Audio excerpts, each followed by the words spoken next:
So, the 60s went from something a bit like this to something a bit like this in a flash. So now it's early 70s. I'm living in the UK. I'm going to graduate school in London. And I'm still pretty much in this hippie mode. If you can imagine, it doesn't exist anymore, but I had a big Mexican wraparound woolen sweater. It's all very ethnic-y, very natural, very do-it-yourself. And if there's one thing we hippies detested, it was artifice. And the biggest put-down you could say to anybody was, she's so plastic, or he's so plastic. So imagine this shift both of aesthetics and of worldview. That's my point, is whenever you have a shift of style, you also have a shift in basic worldview thinking attitudes.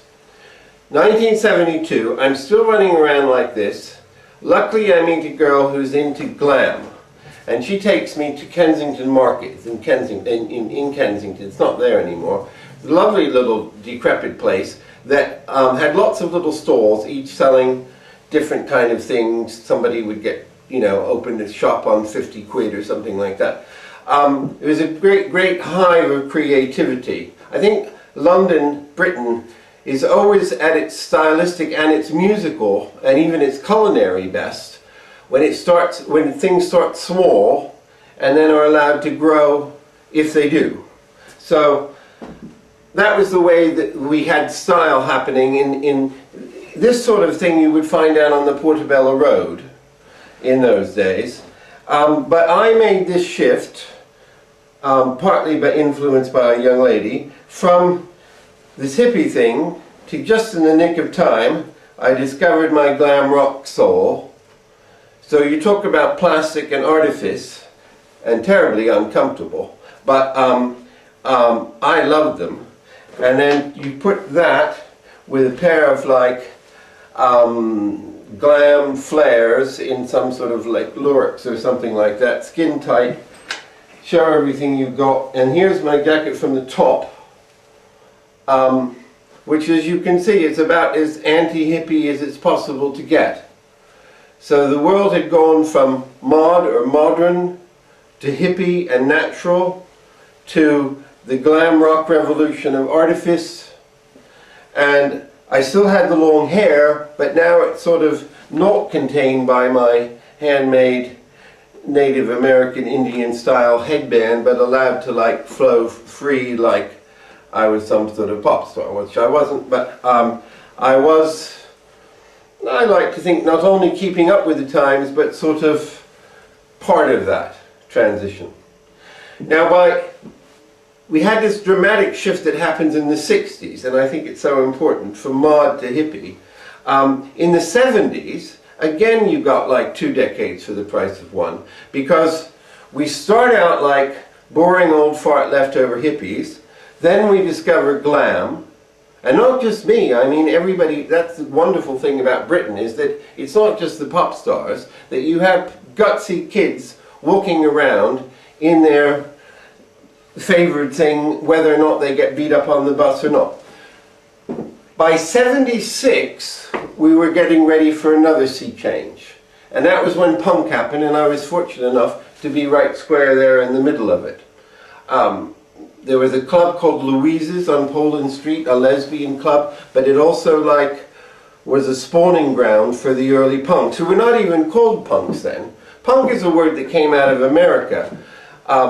When in, say, the Wild One film, the local sheriff wants to put down Marlon Brando, he says, "You lousy, no good punk." First in America, you had this new generation coming out of New York who turned that insult around and said, yeah, we're a bunch of no good punks, and we're proud of it. And gradually that word punk then also filtered over to Britain. A lot of people think that it was Malcolm McLaren and Vivienne Westwood who invented punk all by themselves. History doesn't happen that way. These revolutions of style and attitude happen because of deep-rooted, fundamental, earth-shaking changes that are going on in the substrata of our culture. And Vivienne Westwood and Malcolm McLaren did their bit to like turn things in a particular direction. But for me, the real heroes are that kid who like dyed his hair green and made his own punk outfit from something from a charity shop that he ripped up and put back together with safety pins, and then who went home on the bus and probably got beat up for his efforts. To me, I'm always interested in the unsung, even unknown heroes of our style revolutions.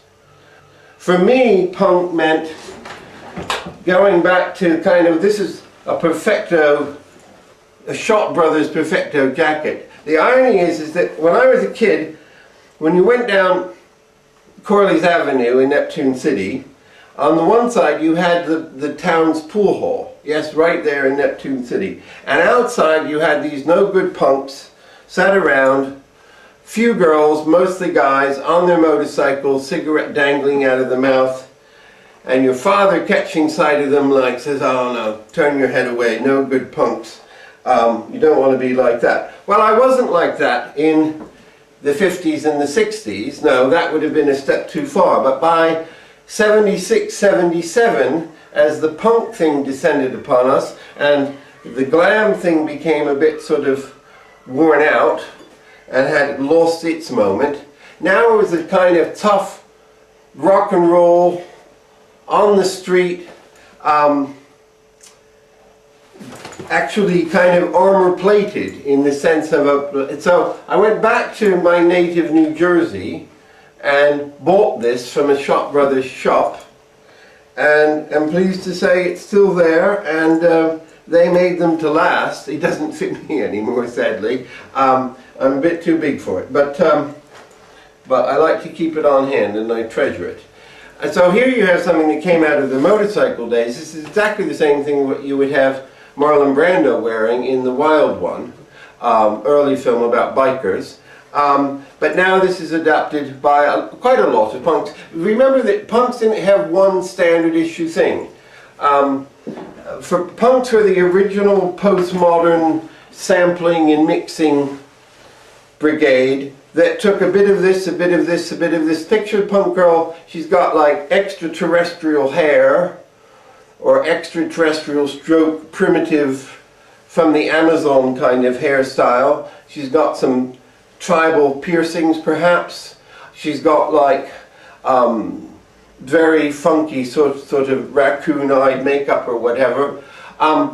She maybe at the top she's wearing a like innocent schoolgirl blazer with a tie, as worn by English innocent schoolgirls. But then on the bottom, she's coupled that with a tiny PVC miniskirt and then ripped up fishnets, and then she's got Dr. Martens work boots on the bottom of that. And maybe she's wearing a dog collar, and she and her girlfriend are like proudly portraying themselves on the enormous catwalk that was once the King's Road in London. And so then another revolution happened, and then soon after that goth happened, and I had a lot of respect and admiration for that. And by this time I'd been studying anthropology, and I knew what I wanted to do was I wanted to look at how societies use style. And yes, I've always appreciated from the very beginning of human history that style has been important to it and what it is that makes us human. We're the only decorated ape. There have recently been excavations in South Africa which have uncovered the earliest known human art and the earliest known human body decoration. Some strings of necklaces made out of shells that have had a hole punched through them, and little crayon-like pointed sticks made of ochre in red or orange, which must have been used for drawing designs on the body. So a lot of people have maintained that what makes us human is verbal language. I'm not knocking it. Verbal language is an extraordinary thing. But we are also an amazing creature that has extraordinary capacities both to send out a message using a visual style and also to receive and check out the messages coming to us. It seems to me that one of the most extraordinarily powerful and subtle of human achievements is, imagine you're walking down the street. They say it's late at night, there's not a lot of people around. You're walking down the street and you see a stranger coming at you. Imagine all that happens within the 10-15 seconds of that interaction. The amount of data that is transferred as you check out what they're wearing, what they got on their feet, what their hairstyle is, how they're holding their body. It seems to me that this is one of our most extraordinary human accomplishments, is to take all of this data and information, all this symbolism, which increasingly is individually constructed rather than simply being dictated by fashion, and to make sense of it and to use that as a presentation of self, as a way of making a statement, explaining yourself to the world, and then also as a way of checking out and understanding where other people are at, and possibly finding people who are like you, like me. Always on this wavelength, this extraordinarily sophisticated communication medium of visual style. Now, I've been known for a number of years now for being the person that did the street style exhibition at the V&A, so I've been known as somebody, as you would expect, who is interested in style. I continue that. I've now broadened the scope because I'm interested in all aspects of popular music and in home decor and in what people were eating. It seems to me that all these different aspects of popular culture that I've had the privilege of living through and seeing these changes have given us an extraordinarily accurate record, or a window into understanding how our world has changed, where it's at today, and where it's changing into. My new book is called Boom. It's about the baby boom generation, starting in 1947, and I think that this is, it's not only that I'm a baby boomer, but that this weird, extraordinary demographic blip that was the baby boom generation, of all of those babies born immediately after the Second World War, that has shaped our culture, the growth of youth culture, the growth of teenagers, the presumption that fashion should always be about the young, the presumption that popular music should always be about the young, and that the young are always at the cutting edge of these things.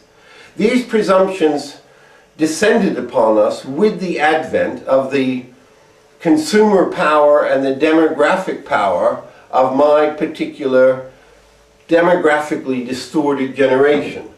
Now, we're about to retire my generation, and I think it's time for us to give up and hand over to another generation, but hopefully we also can hand over some knowledge, and perhaps it's not being presumptuous to think that there was some wisdom gained along the way in all of these amazingly rapid social changes and style changes which we've seen from year to year, from decade to decade.